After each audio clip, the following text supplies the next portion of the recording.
Hello friends. So या व्हिडिओमध्ये आपण BAMS फर्स्ट इयरचं PV पेपर 2चा वन शॉट बघणार आहोत. सो सर्वात आधी जर चॅनल नवीन असता तर चॅनलला सबस्क्राईब करून घ्या, कारण या चॅनलवर तुम्हाला BAMS रिलेटेड सर्व इन्फॉर्मेशन मिळणार आहे. ओके. सो आणि गेस्ट पेपर तुम्हाला पाहिजे असेल तर गेस्ट पेपरची ऑलरेडी प्लेलिस्ट तयार आहे, तुम्ही ती जाऊन व्हिजिट करू शकता, चेक करू शकता. ओके. त्यामध्ये जर तुम्ही तेवढे टॉपिक्स केले तर तुम्हाला नक्कीच 60 ते 70 मार्क्स युनिव्हर्सिटीला मिळणार आहे. ओके. So let's start. तर सर्वात फर्स्ट बघा, आपलं चॅप्टर आहे परीक्षा विज्ञानियम. ओके. तर परीक्षा विज्ञानियममध्ये काय आहे सर्वात मेन? ओके बघा, सर्वात फर्स्ट आहे प्रमेय पदार्थाचे परीक्षण करण्यासाठी व ज्ञान घेण्यासाठी परीक्षा पदार्थाची आवश्यकता आहे. आपण हे सगळं बेसिक PV फर्स्टमध्ये बघितलं. आता सेकंडमध्ये सगळं परीक्षा आहेत, राईट. पदार्थ म्हणजे काय, जे काही भावपदार्थ अभावपदार्थ, राईट. परीक्षा पदार्थ कोणते आहेत? आप्तोपदेश, प्रत्यक्ष आणि अनुमान. ओके. परीक्षेची व्याख्या काय आहे? वस्तूच्या स्वरूपाची निश्चिती करून देणारे साधन म्हणजे परीक्षा होय. ओके. ज्ञानाचे प्रकार येऊ शकतं. ज्ञान, स्मृती आणि अनुभव हे 2 ज्ञानाचे प्रकार आहेत.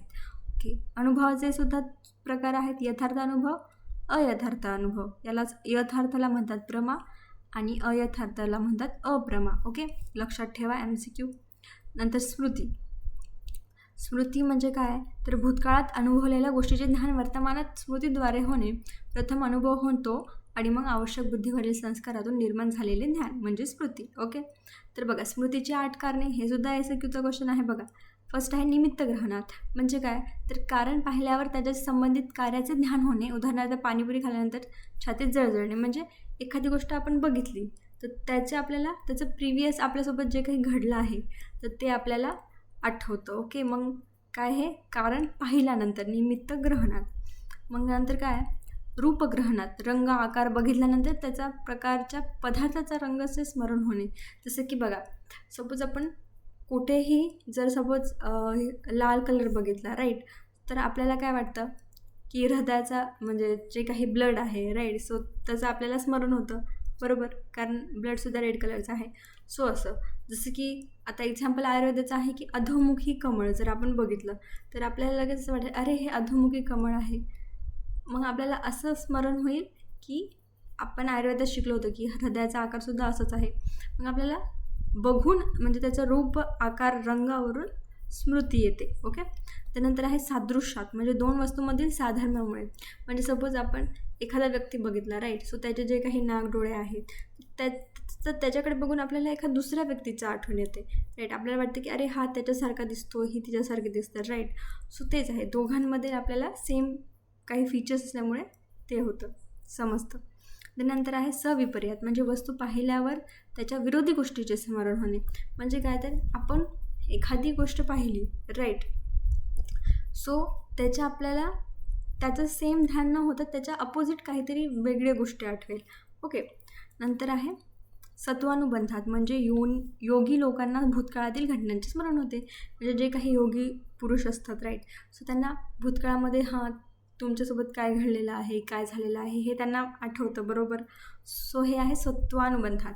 नंतर आहे 6 अभ्यासात. म्हणजे जर आपण एकच गोष्ट परत परत करत राहिलो तर ती आपोआपच आपल्याला ॲटोमॅटिकली आपण ती गोष्ट पुढच्या वेळेस ॲटोमॅटिकली काढू शकतो, राईट, कारण आपण त्याचा अभ्यास करत आलेलो आहोत. ओके. नंतर आहे ज्ञानयोगात. म्हणजे तत्त्वज्ञानाच्या प्राप्तीमुळे सुद्धा स्मरण होणे. म्हणजे आपण मनात चिंतित केले ना, आपल्याला काय होतं, एक तत्त्वज्ञान प्राप्त होतं, त्याच्यामुळे आपल्याला स्मृती येते. नंतर आहे पुनर्श्रुतात. म्हणजे परत परत काहीतरी गोष्ट आपण ऐकत आहे तेच खूप वेळा, मग आपल्याला ती गोष्ट पाठ होऊन जाते, राईट. मग आपण पुढच्या वेळेस ती गोष्ट आपोआपच म्हणतो. सो हे झालं पुनर्श्रुतात स्मृती. ओके. स्मृतीची 8 कारणे. नंतर आहे अनुभव हे स्मृतीपेक्षा भिन्न ज्ञान आहे, राईट. यथार्थ अनुभव, प्रमा. ओके. वस्तू जशी आहे तसेच ज्ञान होणे, याला म्हणतात यथार्थ. ओके. नंतर आता बघायचं आहे प्रमाण आणि प्रमा आणि प्रमिती. प्रत्यक्ष प्रमाणचं काय आहे? प्रत्यक्ष. अनुमानचं आहे अनुमिती. उपमानचं आहे उपमिती. आप्तोपदेशचं काय आहे? शब्द. अयथार्थ अनुभव. म्हणजे याच्यामध्ये काय, वस्तू जशी आहे त्यापेक्षा वेगळेच किंवा चुकीचे ज्ञान होते. उदाहरणार्थ अंधारात दोरी पाहिल्यावर आपल्याला काय वाटतं की साप आहे. सो हे त्याच्याऐवजी काय होतं, चुकीचं ज्ञान होतं आपल्याला. ओके. नंतर आहे याचे टाईप्स आहे.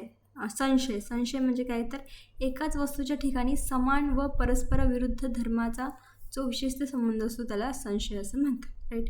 नंतर आहे विपर्य म्हणजे काय तर मिथ्या ज्ञानाला विपर्य ज्ञान म्हणतात. एका वस्तूत दुसरी वस्तू असल्याची प्रचिती होणे म्हणजे मिथ्या ज्ञान होय. ओके. नंतर आहे तर्क म्हणजे वादविवाद प्रसंगी पक्षाला निरुत्तर करणे. उहापोहजन्य ज्ञानाला तर्क असे म्हणतात. झालं. प्रमाणातील अनुबंध चतुष्टय कोणता आहे? प्रमेय, प्रमाता, प्रमा. ओके, हे तुम्हाला माहीतच आहे. नंतर आहे शक्तिग्रह. ओके.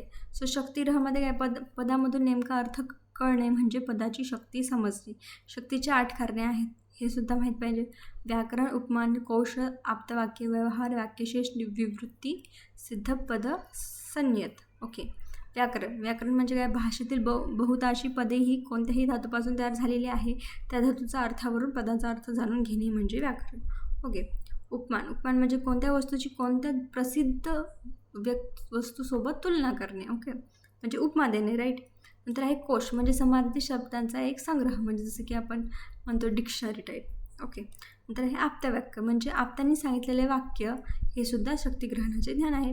नंतर आहे व्यवहार म्हणजे शब्दज्ञान वाढविण्यासाठी त्याचा व्यवहार अत्यंत उपयुक्त, राईट, म्हणजे त्याचं यूज करणे. नंतर आहे वाक्यशेष म्हणजे वाक्यामधील इतर पदांच्या अर्थावरून माहीत नसलेला अर्थ समजणे.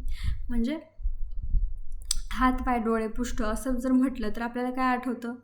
एखाद्या पुरुष म्हणजे माणसाचं चित्र समोर येतं. सो हे काय होतं? अर्धवट सांगितलं तरी आपल्याला पूर्ण ज्ञान वाक्यशेष. नंतर आहे विवरण किंवा विवृत्ती. ग्रंथामध्ये पदाच्या अर्थांचे स्पष्टीकरण सांगितलेले असते, यावरून त्याचा अर्थ समजणे. आयुष्याचे वेद समजलं. नंतर आहे सिद्ध पद सान्निध्य म्हणजे काय? 2 पदे एकत्र असताना त्यातील न समजलेल्या पदाचा अर्थ समजणे. ओके. से वाटीतील लेह घेऊ नये म्हणजे आपल्याला समजते की वाटीच्या सान्निध्याने लेह म्हणजे वाटीमध्ये असणारा म्हणजे वाटीमध्ये लेह आहे हे आपल्याला आपोआप समजून जातं. ओके, कारण त्याने म्हटले की वाटीतला लेह घेऊ नये. झालं. नंतर आहे वाक्यार्थ ज्ञान हेतू. ओके. सो याचे 3 हेतू आहे. आकांक्षा म्हणजे काय तर आता हे लक्षात ठेवा, टर्मिनॉलॉजीस. वाक्यार्थ ज्ञान हेतू आहे हे. ओके. सो आकांक्षा म्हणजे एका शब्दाचा अर्थ दुसऱ्या शब्दाच्या अपेक्षेने कळतो, या परस्पर संबंधाला आकांक्षा म्हणतात. जसं की वात, पित्त, कफ असं जर समजत नाही, असे शब्द समजत नाही, पण वात, पित्त, कफ हे दोष आहेत, याचा अर्थ पूर्ण होतं. म्हणजे एक गोष्ट समजायसाठी आपल्याला ते पूर्ण वाक्य असलं पाहिजे.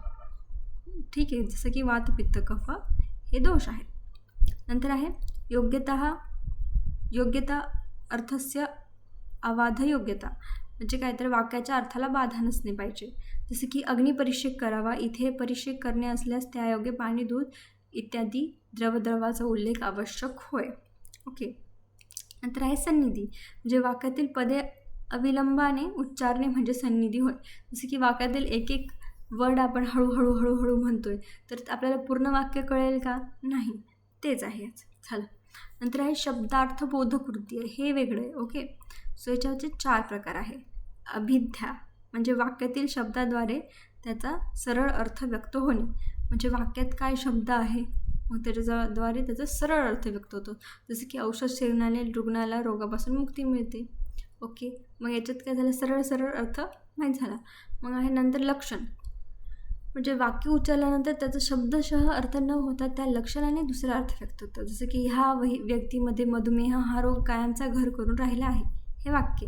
सो याच्यामध्ये मधुमेह म्हणून आपल्याला असं समजू शकतो का की त्या व्यक्तीला मध लागलेला आहे? नाही, त्याला मधुमेह म्हणजे तो प्रमेह असा व्याधी झालेला आहे, त्याला आजार आहे तो. ओके. म्हणजे आपण याला शब्दशः अर्थ घेऊ शकतो का याचा? नाही. नंतर आहे व्यंजना म्हणजे व्यंग अर्थाचा बोध करून देणारी वृत्ती म्हणजे व्यंजना एक वृत्ती अलंकारिका मानतात. जसं की गंगा पदाने पावित्र्य, शुद्धता, पुण्यत्व हे गुण लक्षात येतात, ते व्यंजन वृत्तीचे करतात. जसं की आपण जर बोललो वर्ड की गंगा तर आपल्याला लगेच माइंडमध्ये येतं पवित्र, शुद्ध, पुण्य. समजलं? नंतर आहे तात्पर्याख्या म्हणजे काही शब्दाचे अनेक अर्थ असतात व अभिध्या, लक्षणा, व्यंजना या 3 शक्तीच्या अर्थाचा बोध होत नाही. जसं की बघा रसचा अर्थ खूप सारा आहे. रस धातू आहे, परत पाऱ्याला सुद्धा रस म्हणतात. क्रिया शरीरात आहार रस असतो, रस धातू असतो. दैनंदिन जीवनामध्ये फळांचा रस असतो. साहित्यामध्ये जीवनात रस असणे म्हणजे रसचा काय आहे? खूप साऱ्या सिनॉनिम्स आहे. ओके, सो हा झाला चॅप्टर आपला. ओके, सो त्याच्यानंतर आहे सेकंड चॅप्टर आप्तोपदेश प्रमाण. ओके, सो याची व्याख्या काय? आप्तोपदेश शब्द याला शब्दसुद्धा म्हणतात. आप्ते व्यक्तींनी बोललेले वचन म्हणजे प्रमाणभूत शब्द होय. पर्याय काय आहे? एती हा आगम, श्रुती, शब्द, आप्तवचन. आप्तप्रमाण स्वीकारणारी शास्त्र कोणते आहे? सांख्यदर्शन, न्यायदर्शन, पूर्वमीमांसा, उत्तरमीमांसा, योगदर्शन, आयुर्वेद आणि पौराणिक. नंतर आहे आप्तस्वरूप आणि व्याख्या. स्थिती जशी आहे तशी सांगणारा किंवा बोलणारा म्हणजे आप्त होय. जसं तसं सांगणारा. राईट. स्वरूप कसं आहे? तपज्ञानाच्या सामर्थ्यामुळे रज आणि तम यापासून सर्वथा मुक्त झालेले. आप्त म्हणजे प्रामाणिक, शिष्टा म्हणजे जगातील सर्व व्यवहार चालणारे, विभूत म्हणजे विशिष्ट, विशुद्ध अशा बुद्धीने युक्त. त्यांचे ज्ञान त्रिकाल ज्ञान कोणते आहे? भूत, भविष्य, वर्तमान या तिन्ही काळातील व सततचे ज्ञान असणारे असतात ते आप्त. ओके, आणि कसे असतात? अव्याहत ज्ञान असतं त्यांना, म्हणजे अखंडित असे ज्ञान असणारे असतात ते. अमल असतात म्हणजे विशुद्ध, दोषरहित असे असतात.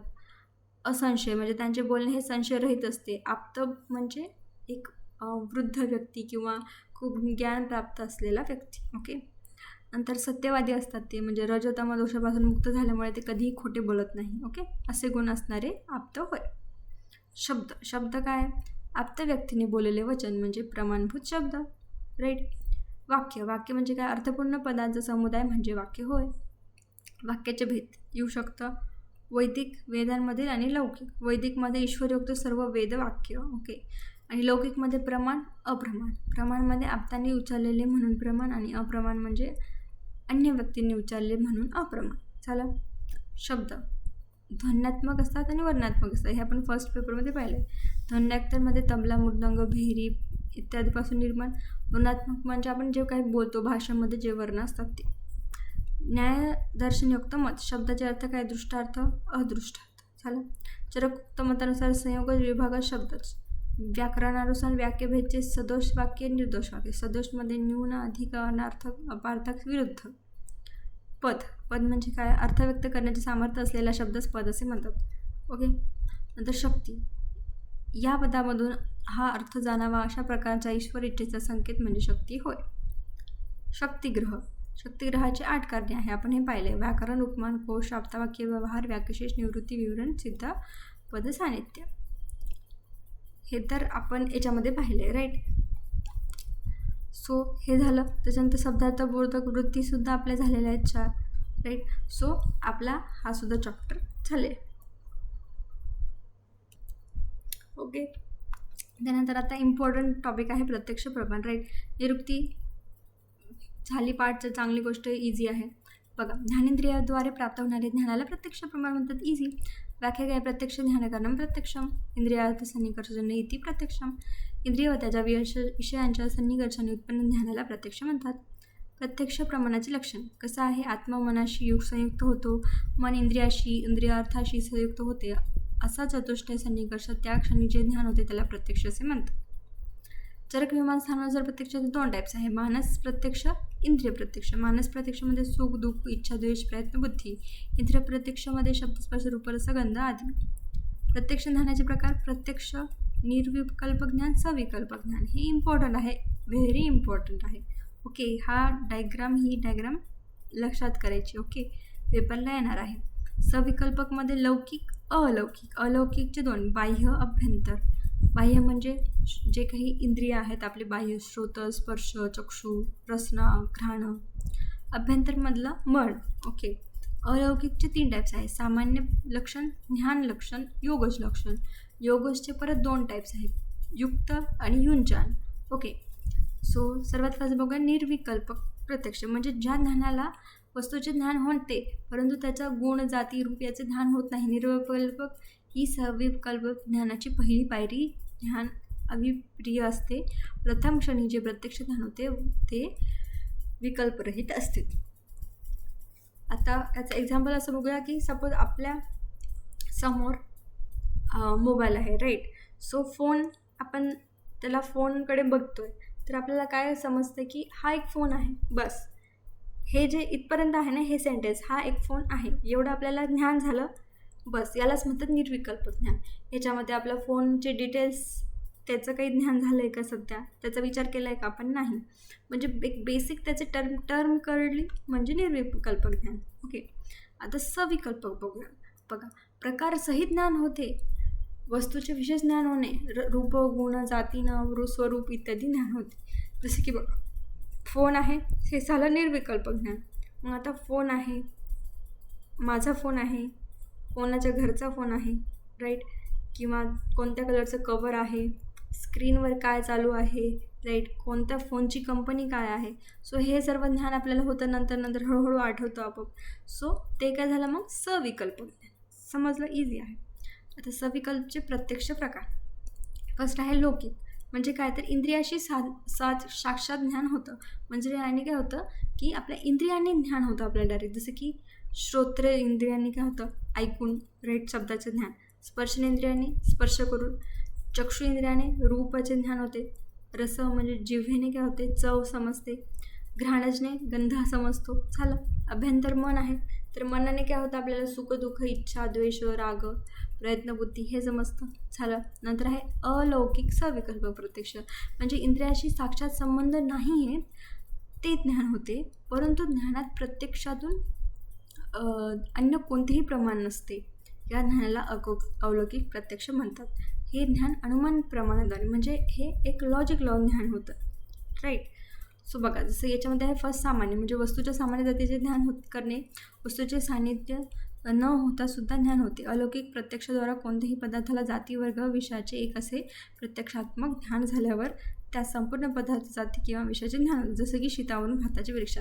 म्हणजे काय तर आपण एका पदार्थाचे थोडीशी गोष्ट बघतो आणि त्याचं ज्ञान झाल्यावर आपण बाकीचा सुद्धा होल जो काही सगळा पदार्थ आहे तर त्याला आपण असं म्हणतो की हे सेम ॲज इट इज तसं असणार. म्हणजे आपण एक लॉजिक लावते. जसं की भात शिजताना आपण त्याचं फक्त एक कण टेस्ट करतो, राईट.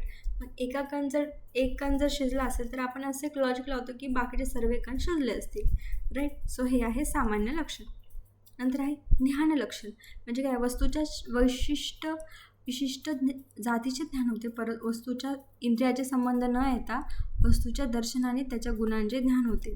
जसं की बर्फाला पाहून स्पर्श न करता शीतलतेचे ज्ञान. म्हणजे ज्ञान लक्षण म्हणजे काय तर आपल्याला वस्तूला काही पण त्याला डायरेक्ट प्रॅक्टिकली टच न करता, न ऐकता, न बोलता आपल्याला त्याला फक्त बघूनच त्याचं ज्ञान होतं. जसं की त्याच्या गुणाचे ज्ञान होते. कसं, आता बर्फ आहे, राईट, आपल्याला त्याला टच न करता समजतं की हा थंड आहे. का? कारण आपण त्याला कधीतरी अनुभवलेलं आहे, म्हणजे ते ज्ञान प्राप्त झाले आपल्याला त्याचं थंडपणाचं, राईट. मग हे आहे ज्ञान लक्षण. नंतर आहे योगज लक्षण, म्हणजे काय तर योगी पुरुषाच्या अयोगी अभ्यासातून, म्हणजे जे काही योगी पुरुष आहेत मग ते योगा अभ्यास करतात, मग त्यांना आपोआप वेगवेगळ्या गोष्टींचे ज्ञान होते, ते ज्ञान, राईट. याच्यामध्ये आहे फक्त युक्त. फर्स्ट युक्त म्हणजे योगी पुरुषांना सर्व पदार्थाचे ज्ञान असते. झालं. नंतर योंजन, म्हणजे योगी पुरुषांना ज्ञानाच्या साहाय्याने पदार्थाचे ज्ञान होते. झालं. मग सन्निकर्ष हे तर श्लोक आहे. ओके. नित्यसंबंध समवाय, अनित्यसंबंध सन्निकर्ष. झालं. लौकिक प्रत्यक्षाचा इंद्रियार्थ सन्निकर्ष, संयोग सन्निकर्ष. आता हे येऊ शकतं. ओके. सो हे लक्ष द्या, हे तुम्हाला 6 गोष्टी माहीत पाहिजे. फर्स्ट आहे संयोग सन्निकर्ष, म्हणजे इंद्रियांना त्याच्या विषयाचे ज्ञान होणे. संयोग सन्निकर्षाचे ज्ञान निर्विकल्पक. चक्षुत्वचा मन या 3 इंद्रियांना 8 त्याचे ज्ञान होते. ओके. संयुक्त समवाय सन्निकर्ष, म्हणजे इंद्रियाने इत्यात राहणाऱ्या गुण, कर्म इत्यादी प्रत्यक्ष ज्ञान होते. जसं की चक्षुचा संयोग घटाशी होतो. नंतर आहे संयुक्त संवेद समवाय, म्हणजे चक्षुरादी इंद्रियाचा विषयाची होणाऱ्या या 3 सन्निकर्षाने द्रव्यावर समवाय संबंधाने राहणारे गुणकर्म आणि ह्या गुणांवर राहणाऱ्या जाती. नंतर आहे समवाय सन्निकर्ष, म्हणजे नित्य संबंधाला समवाय संबंध म्हणतात आणि आकाश आणि शब्दगुण यांच्यात समवाय संबंध आहे. नंतर आहे संवेद समवाय, म्हणजे शब्दात शब्दत्व ही जाती असते. ओके. मग त्याचं हे जाती समजते आपल्याला. झालं. मग आहे विशेषचे अभाव, म्हणजे अभावाचे प्रत्यक्ष ज्ञान ज्याद्वारे होते. जसं की आज वर्ग शांत आहे, म्हणजे काय वर्गामध्ये गोंधळाचा अभाव आहे, म्हणजे आपल्याला त्याला विशेष झाले, म्हणजे त्याचं प्रत्यक्ष ज्ञान झालं आपल्याला अभावाचं. चला. मग आयुर्वेदानुसार इंद्रियार्थ सन्निकर्षाचे प्रकार. सात्म्य, म्हणजे योग्य असलेला आत्म्याला सुखाची प्राप्ती करून देणार. असात्म्य, म्हणजे अयोग्य असलेला आत्म्याला दुःखाची प्राप्ती. नंतर आहे हीनयोग, मिथ्या आणि अति. हीन म्हणजे कमी प्रमाणात, मिथ्या म्हणजे चुकीचं आणि अति म्हणजे जास्त प्रमाणात. सिम्पल. नंतर आहे प्रत्यक्ष बाधक हेतू. इम्पॉर्टंट आहे, व्हेरी इम्पॉर्टंट. अस्तित्वात असलेल्या पदार्थाचे सुद्धा ज्ञान होत नाही, काही असे बाधक भाव किंवा हेतू आहेत. सर्वात फर्स्ट आहे अतिदूरक. म्हणजे ह्या गोष्टीमुळे आपल्याला डायरेक्ट त्या वस्तूचं प्रत्यक्ष ज्ञानच होऊ शकत नाही. कशामुळे? अतिदूरात. जर ती वस्तू खूप दूर आहे तर आपल्याला तिचं ज्ञान होईल का? सपोज सर्वात दूर असे पक्षी उडत असतात, राईट, खूप दूर उडत असतात. मग आपल्याला ते डोळ्याने दिसत नाही कधी कधी. म्हणजे काय, तर डायरेक्ट त्याचं प्रत्यक्ष ज्ञानामध्ये त्याला ती बाधा आणतो, राईट. नंतर आहे साम्यपात. म्हणजे एकदम जवळ असं अक्षर असलं तर काही काहींना वाचतासुद्धा येत नाही. ओके, ते एक्झाम्पल झालं. नंतर आहे इंद्रिय घातात. म्हणजे इंद्रिय नष्ट झाले कोणाचे घातामुळे, ॲक्सिडेंट झाला किंवा काही झालं तर मग त्यांना ज्ञान होणार नाही प्रत्यक्ष. नंतर आहे मनोअवस्थानात. म्हणजे त्यांचं मनच ठिकाणावर नाही आहे, डिस्ट्रॅक्शन आहे खूप त्यांच्या मनात, सो त्यांच्यामुळे त्यांना ज्ञानच होणार नाही प्रत्यक्ष. नंतर आहे सूक्ष्मात. म्हणजे खूप मायन्यूट वस्तू आहे की ती आपल्याला त्याचं ज्ञानच आपण करू शकत नाही. ओके. तर हे व्यवधानात. म्हणजे व्यवधान म्हणजे आवरण म्हणजे एका वस्तूवर, जसं की आपलं शरीर आहे, बॉडीवर स्किनचं आवरण आहे, राईट. सो आणि त्या स्किनच्या आतमध्ये काय आहे, सगळे ऑर्गन्स आहेत, राईट. मग आपल्याला त्या स्किनमुळे ते ऑर्गन दिसतात का? नाही. म्हणजे प्रत्यक्ष ज्ञान होतं का ऑर्गनचं? नाही. नंतर आहे अभिभावात. म्हणजे दुसरा अर्थ पराभव होय. म्हणजे जसं की मोठा स्पीकरचा आवाज असल्यावर आपला आवाज, माझा आवाज तुम्हाला ऐकू येईल का? नाही. म्हणजे काय झालं, माझा आवाज त्या मोठ्या स्पीकरच्या आवाजामुळे हे झालं आहे, झाकला गेलेला आहे. ओके. सो ते काय झालं, अभिभावात. म्हणजे एक दुसऱ्याचा पराभव करतोय. ओके. नंतर आहे समान अभिभावात. म्हणजे वस्तूच्या राशीत मिसळल्याने वस्तू कळत नाही.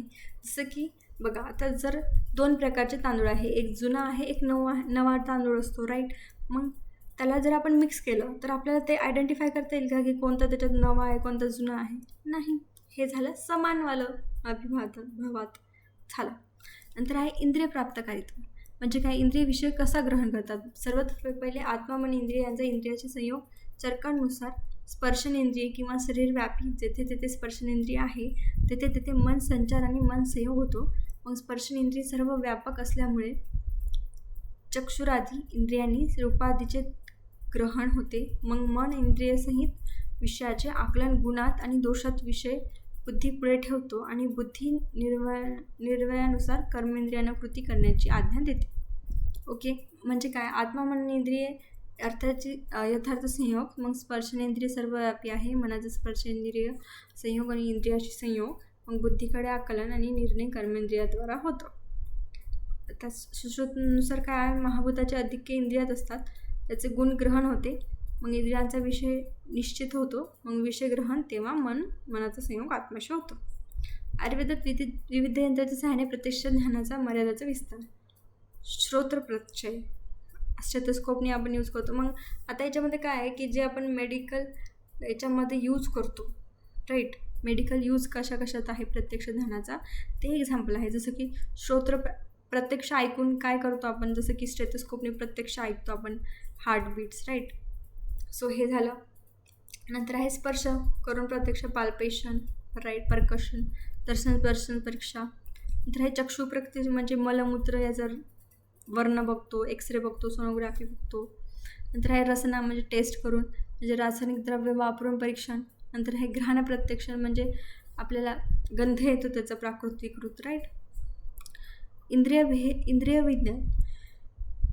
आयुर्वेदानुसार इंद्रियाची उत्पत्ती अव्यक्त आहे, महत, बुद्धी, अहंकार. हे तर तुम्हाला माहीतच आहे, तो चार्ट आहे, राईट. सांख्यानुसार इंद्रिय सात्विक अहंकारापासून राजसिक अहंकाराच्या सहाय्याने उत्पन्न झाली आहे. हे तर विविध आचारानुसार झालं. मग इंद्रियाचे भेदची संख्या माहिती तुम्हाला. करण, बाह्यकरण, अंतकरण. बाह्यकरणमध्ये हे 5 ज्ञानेंद्रिय, 5 कर्मेंद्रिय. अंतकरणमध्ये संख्या आहेत, मन, बुद्धी, अहंकार. योगा आहे, मन, बुद्धी, अहंकार, चित्त. वेदांतमध्ये सांगितलं आहे हे दर्शन आहेत. ओके. सांख्यदर्शन, योगदर्शन, वेदांतदर्शन. वेदांतने सांगितले मन, बुद्धी, अहंकार, चित्त आणि आत्मा. बघा याच्यात एक एक ॲड झालेलं आहे. ओके.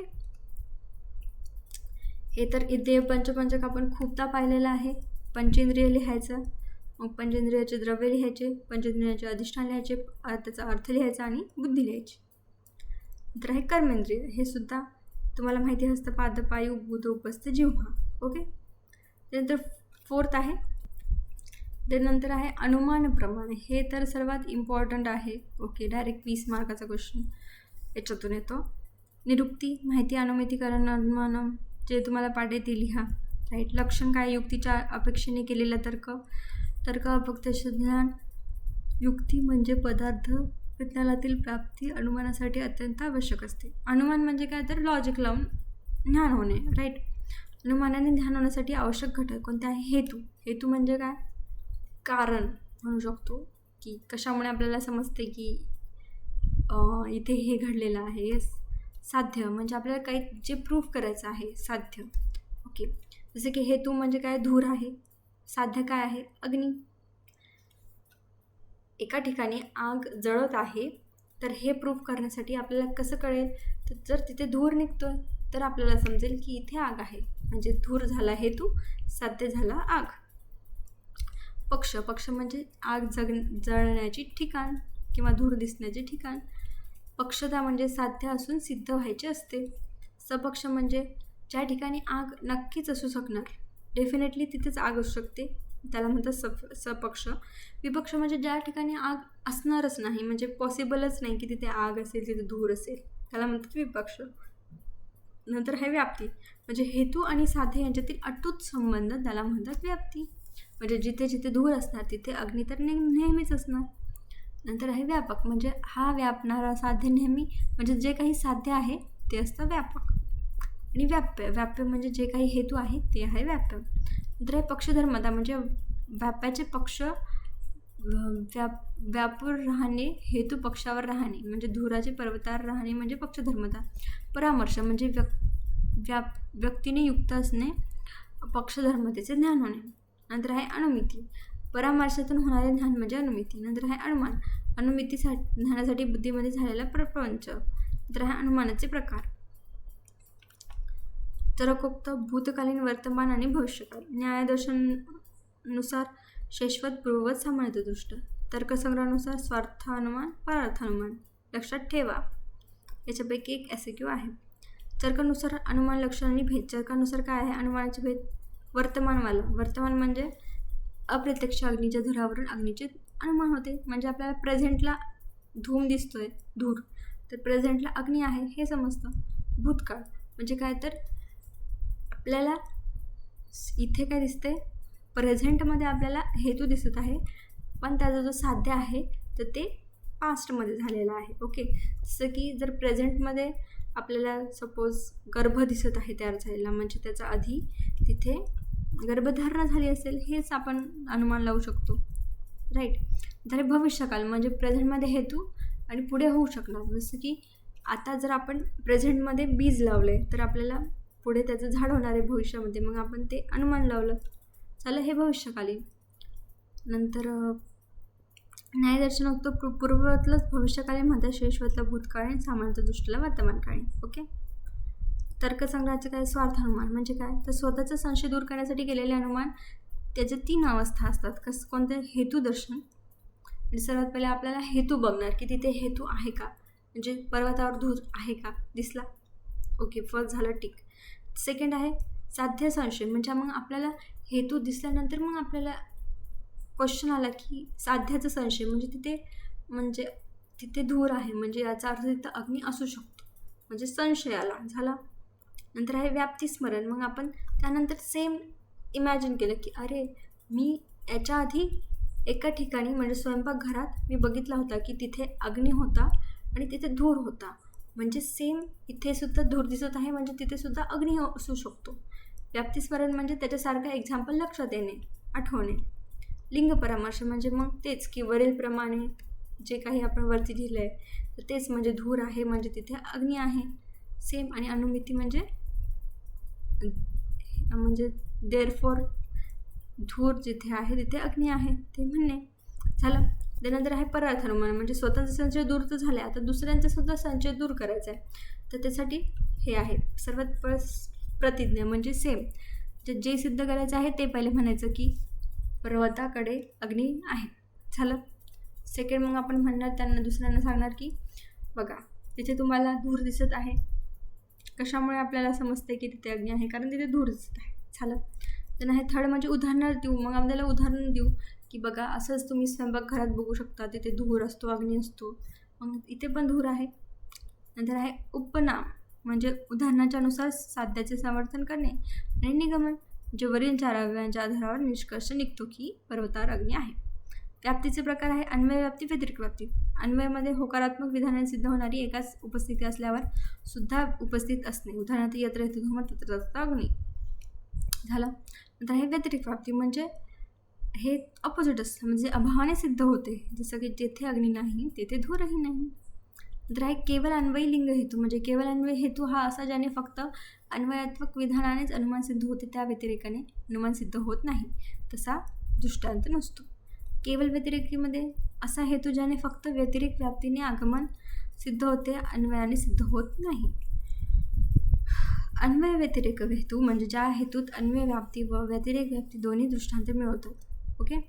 हेतू व्याप्त स्वरूप, साध्यात्मक हेतू, पक्षावर साध्य सिद्ध करण्यासाठी दिलेला पुरावा, माहीत असलेल्या गोष्टीच्या उपेक्षाने अज्ञान गोष्टीचे अनुमान, पक्ष साध्य यातील दुवा किंवा हेतू. ओके. हेतूचे प्रकार मोस्ट इम्पॉर्टंट आहे. सदहेतू, असदहेतू. सदहेतू म्हणजे योग्य ज्ञान, असद म्हणजे अयोग्य ज्ञान. सदहेतू कोणता आहे? योग्य ज्ञान करून देणारा. ओके. आता याचे सुद्धा टाईप्स आहेत, 5 लक्षणे आहेत. पक्षसत्व म्हणजे पक्षावर, म्हणजे त्या पर्टिक्युलर ठिकाणीच आग असली पाहिजे. सपक्षसत्व म्हणजे योग्य ठिकाणीच असली पाहिजे ती. ओके. नंतर आहे विपक्षसत्व म्हणजे ती चुकीच्या ठिकाणी नसली पाहिजे. नंतर आहे असत्प्रतिपक्षत्व म्हणजे विरोधी भाव सिद्ध होतो तेव्हा त्याला पक्षाला सत्प्रतिभाव असे म्हणतात. जसं की जर हिमवर्षावामध्ये आपण म्हणू की जर बर्फ पडत आहे आणि तिथे अग्नी आहे, असू शकतं का? पॉसिबल आहे का? नाही. मग हे झालं असत्प्रतिपक्षत्व. नंतर आहे अबाधित्व म्हणजे बाधितच नाही. जसं की पर्वतावर अग्नी दिसत असल्यास धूम निरुपयोगी आहे. जर पर्वतावर आपल्याला अग्नीच दिसत आहे डायरेक्टली, तिथं धूम दिसो किंवा नाही त्याचा काही फरकच नाही पडत. नंतर आहे असदहेतू. हे इम्पॉर्टंट आहे. हेतूचे प्रकार हे 4 लक्षात ठेवा. अहेतूचे 3 सांगितले तर्कानुसार, प्रकरण सम, संशय सम, वर्ण्य सम. तर्कसंग्रहानुसार हे इम्पॉर्टंट आहे सर्वात. ओके. हेत्वाभास, सव्याभिचार, विरुद्ध, सत्प्रतिपक्ष, असिद्ध, बाधित. सव्याभिचारचे 3 प्रकार, साधारण, असाधारण, अनुपसंहारी. असिद्धाचे 3 प्रकार, आश्रय, स्वरूप, व्याप्तत्व. सव्याभिचारी हेत्वाभास म्हणजे काय तर अनेकांतिक हेत्वाभास हेतू जेव्हा पक्ष, सपक्ष आणि विपक्षावर सुद्धा उपस्थित असतो. ठीक आहे. तर मग त्याला म्हणतात सव्याभिचारी. असाधारण सव्याभिचार म्हणजे काय? हेतू फक्त पक्षावरच राहतात पण सपक्ष आणि विपक्ष याच्यावर राहत नाही. ओके. नंतर आहे अनुपसंहारी हेत्वाभास म्हणजे पक्ष व्यापक असल्यामुळे अन्वयात्मक व्यतिरेकात्मक देता येत नाही. जसं की पक्ष सर्वीकडे आहे, साध्य अनित्य आहे किंवा हेतू प्रमेयत्व आहे. नंतर आहे विरुद्ध हेत्वाभास म्हणजे विरोधी अभाव, म्हणजे ज्या हेतूने साध्य सिद्ध होण्याऐवजी साध्याचा विरोधी भाव सिद्ध होतो. जसं की मनुष्य अमर आहे कारण तो जन्माला आला. आता याच्यात ऑलरेडी सांगितले की जन्माला आला म्हणजे त्याचा मृत्यू होणार आहे. मग तो अमर आहे का? नाही. म्हणजे हे थोडंसं विरोधी झालं ना, अपोजिट. नंतर आहे सत्प्रतिपक्षत्व म्हणजे साध्याचा अभाव सिद्ध करणारा दुसरा हेतू त्याच पक्षावर उपस्थित असणे. जसं की मनुष्य अहिंसक कारण तो स्वतःच कोणाची हिंसा करत नाही. म्हणजे असं आहे का, जर तो स्वतः हिंसा करत नाही पण तो दुसऱ्याला सांगू शकतो ना हिंसा करायला, मग हे काय झालं? हे त्याचा अभाव करत आहे. नंतर आहे असिद्ध हेत्वाभास, आश्रय असिद्ध म्हणजे अनुमान करताना त्याचा पक्ष उपस्थित नसल्यावर काय करणार आपण? त्याचा आश्रय असिद्ध, त्याला काही पक्षच नाही आहे. जसं स्वरूप असिद्ध म्हणजे हेतूचे स्वरूप जसे सांगितले तसे नसणे, साध्यासाठी वापरलेल्या हेतूच्या पक्षावर नसणे. नंतर आहे व्याप्तत्व असिद्ध म्हणजे हेतू हा व्याप्त न होता व्यापक असतो. नंतर आहे बाधित हेत्वाभास म्हणजे ज्या हेतूच्या साध्याचा अभाव दुसऱ्या प्रमाणाने सिद्ध होतो त्या हेतूला बाधित हेत्वाभास म्हणतात. जसं की अग्नी अनुष्ण असतो कारण तो द्रव आहे म्हणून. राईट. तर्कानुसार 3 प्रकार, प्रकरण सम म्हणजे काय? प्रकरण सम म्हणजे काय तर जेव्हा पक्ष आणि हेतू एकच असतात. राईट. जसं की शरीरातून भिन्न असणारा आत्मा नित्य आहे. आता याच्यामध्ये काय आहे? पक्ष कोणता आहे? शरीरातून भिन्न आत्मा. साध्य काय? नित्यत्व. ओके. संशयसम म्हणजे हेतू संशय निर्माण करण्यास कारणीभूत असेल तोच हेतू जर संशय नाहीसा करणार असेल. म्हणजे मनुष्य चिकित्सक आहे कारण तो आयुर्वेदबद्दल काही विषय बोलत आहे. राईट, म्हणजे हे संशय करणार आहे. नंतर हे वर्णसम म्हणजे साध्य सिद्ध व्हायचे असते तसेच दृष्टांत सुद्धा सिद्ध व्हायचा असतो. ओके, बघा याचे नोट्स तुम्हाला सर्व मिळून जातील हाफ प्राईजमध्ये. तुम्ही मला व्हॉट्सअपवर मेसेज करा. नंतर आहे युक्तिप्रमाण. ओके, सो तर आता युक्तिप्रमाण हे सुद्धा इझी आहे. युक्तीचे निरुक्ती युंजते संबंध दे आणि इति युक्ती. युक्ती म्हणजे जोडणे, बांधणे, सहयोग करणे म्हणजे एकत्र करणे. ओके, अनेक कारणांच्या संयोगाने अज्ञात विषयाचे ज्ञान. युक्तीचे लक्षण काय आहे? अनेक कारणांच्या संयोगाने अज्ञात विषयाचे ज्ञान, भूत भविष्य वर्तमान अशा तिन्ही काळातील ज्ञान. युक्ती ज्ञानाने धर्म अर्थ काम या त्रिवर्गाची प्राप्ती. युक्तिप्रमाणचे उदाहरण काय आहे? ज्ञात विषय म्हणजे जसं की जे आपल्याला माहीत आहे आणि अज्ञात विषय जे आपल्याला माहीत नाही. युक्तिप्रमाण आणि अनुमान प्रमाण, साम्य आणि भेद दोनही अप्रत्यक्ष आहेत. तीनही काळात विषयाचे ज्ञान करून देतात आणि त्यात तर्कशक्तीची आवश्यकता दोघांनाही आहे. युक्ती आणि अनुमान यांचा भेद बघ. युक्ती म्हणजे हेतू आणि साध्याचा संबंध निश्चित असतो. अनुमानामध्ये हेतू आणि साध्य संबंध अत्यंत आवश्यक असतो.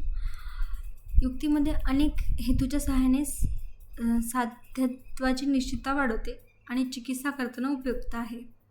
आणि अनुमानामध्ये एकाच हेतूवरून साध्याचे निश्चित ज्ञान होते आणि त्यात निदान करताना ओके व्याप्ती निदान करताना उपयोगी आहे. उदाहरणार्थ केवळ औषधाने रोग बरा होत नाही, त्यासाठी अनेक गोष्टीची आवश्यकता असते. आणि अनुमानाचं काय? रुग्णालयात मळमळ होत असल्यास त्याला उलटी होण्याची शक्यता. युक्तिप्रमाणाचे विशिष्ट महत्त्व काय? रोगनिदानामध्ये बघा, जांभई, डोक्यात आग होणे, अन्नद्वेष, अंग गरम, उत्साह नसले याला काय म्हणतात? ज्वर हेतू. स्वास्थ्य टिकून ठेवण्यासाठी दोष, अग्नी, धातुमल हे काय पाहिजे? इक्वल पाहिजे, सामान्य पाहिजे. ओके, औषध निर्माण करण्यासाठी सुद्धा कच्चा माल हे सर्व आपल्याला एक युक्ती करणे. ओके, नंतर आहे उपमान प्रमाण. ओके, सो हे सुद्धा इम्पॉर्टंट आहे. बघा, न्याय, पूर्णमीमांसा, उत्तरमीमांसा, पौराणिक, आयुर्वेद यांनी मांडलेलं आहे. निरुक्ती काय? उपमेय ज्ञान आणि उपमान एखाद्या वस्तूची अत्यंत जवळपासच्या असणाऱ्या वस्तूद्वारे ज्ञान होणे. उपमानचे व्याख्या लक्षण काय आहे? प्रसिद्ध वस्तूच्या सादृश्याने अप्रसिद्ध वस्तूची समानता दाखविणे. सर्वसामान्यांना माहीत असेल अशा वस्तूच्या साधर्म्यावरून अप्रसिद्ध माहिती नसलेल्या वस्तूचे ज्ञान करून देणे.